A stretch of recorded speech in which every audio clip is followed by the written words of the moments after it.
Nellikuzhi തൃക്കാര്യൂരിൽ amoebic മസ്തിഷ്കജ്വരത്തിന്റെ ഉറവിടം കണ്ടെത്താനായി നടത്തിയ ജലസാമ്പിൾ പരിശോധനാ ഫലം നെഗറ്റീവ്. സ്ത്രീ മുഖം കഴുകിയെന്ന് കരുതുന്ന തോട്ടിലെ വെള്ളമാണ് പരിശോധിച്ചത്. ഒരു തവണ കൂടി പരിശോധിക്കാൻ വീണ്ടും സാമ്പിൾ ലബോറട്ടറിയിലേക്ക് അയച്ചിട്ടുണ്ട്. തൃക്കാര്യൂരിൽ തൊഴിലുറപ്പ് തൊഴിലാളിയായ സ്ത്രീയാണ് ദിവസങ്ങൾക്ക് മുമ്പ് അമീബിക് മസ്തിഷ്കജ്വരം മൂലം മരണമടഞ്ഞത്. രോഗത്തിന്റെ ഉറവിടം കണ്ടെത്താനുള്ള ശ്രമത്തിലാണ് ആരോഗ്യവകുപ്പ്. സ്ത്രീ വീടിന് സമീപമുള്ള ഒരു തോട്ടിൽ മുഖം കഴുകിയെന്ന വിവരത്തിന്റെ അടിസ്ഥാനത്തിലാണ് വെള്ളം പരിശോധിച്ചത്. ലബോറട്ടറിയിലെ പരിശോധനയിൽ രോഗബാധയ്ക്ക് കാരണമാകുന്ന അമീബയുടെ സാന്നിധ്യം കണ്ടെത്താനായില്ലെന്ന് ആരോഗ്യവകുപ്പ് ഉദ്യോഗസ്ഥർ വ്യക്തമാക്കി.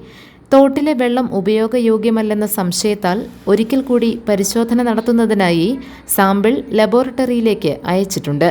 രോഗത്തിന്റെ ഉറവിടം കണ്ടെത്തുന്നതിനുള്ള നടപടികൾ ആരോഗ്യവകുപ്പ് തുടരുകയാണ്.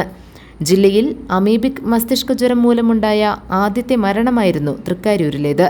അതേസമയം പഞ്ചായത്തിന്റെ നേതൃത്വത്തിൽ പകർച്ചവ്യാധികൾക്കെതിരെയുള്ള പ്രതിരോധ പ്രവർത്തനങ്ങൾ ഊർജിതമാക്കിയിട്ടുണ്ട്. അന്യസംസ്ഥാന തൊഴിലാളികൾ താമസിക്കുന്ന പ്രദേശങ്ങളിലും പ്രത്യേക ശ്രദ്ധ പതിപ്പിക്കും.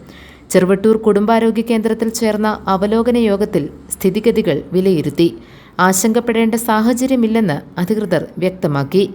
പ്രസിഡന്റ് സനീറ നസീർ അധ്യക്ഷത വഹിച്ച യോഗത്തിൽ അബു കൊട്ടാരം, സത്താർ വട്ടക്കുടി, ഫൗസിയ ഷിയാസ്, സൽജ ജോസ്, രാഹുൽ തങ്കപ്പൻ, അജീബ് ഇരമല്ലൂർ, അധീന കെ ജബ്ബാർ തുടങ്ങിയവരും ആരോഗ്യവകുപ്പ് ഉദ്യോഗസ്ഥരും പങ്കെടുത്തു.